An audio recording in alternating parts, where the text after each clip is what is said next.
টুকুন, এটা নিয়ে 7টা চিঠি তোকে লিখছি 1 বছরে। তোর বাবা ভীষণ ভেঙে পড়েছে, তুই একবার এসে দেখে যা। নন্দ জেঠু।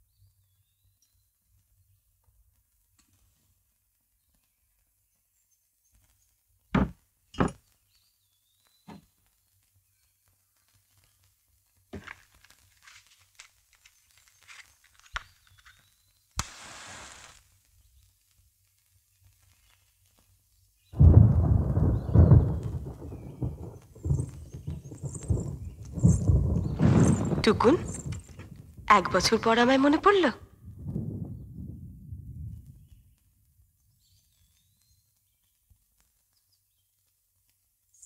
আজ যে মায়ের মৃত্যুবার্ষিকী, তোমার হাতের যত্নে তোমার মায়ের কথা মনে পড়ছে।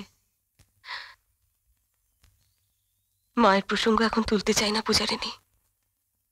প্রথম দিন লিখতে বসে আমার সাথেই কথা হলো, তারপর তোমার মা বাবা এসে পড়লেন, লেখা হলো না। আজ শুরু করো, এখান থেকেই শুরু করো। না, কি হবে? সেদিন বলতে কি করে লিখবো, আর আজ বলছো কি হবে? সেদিন ইচ্ছে ছিল, আজ নেই। সারা জীবনের মধ্যে দিয়ে রূপকথাটা বয়ে চলেছে তোমার। না, আমার রূপকথাটা হারিয়ে গেছে। রূপকথাদের আর আমি ফিরিয়ে আনতে চাই না।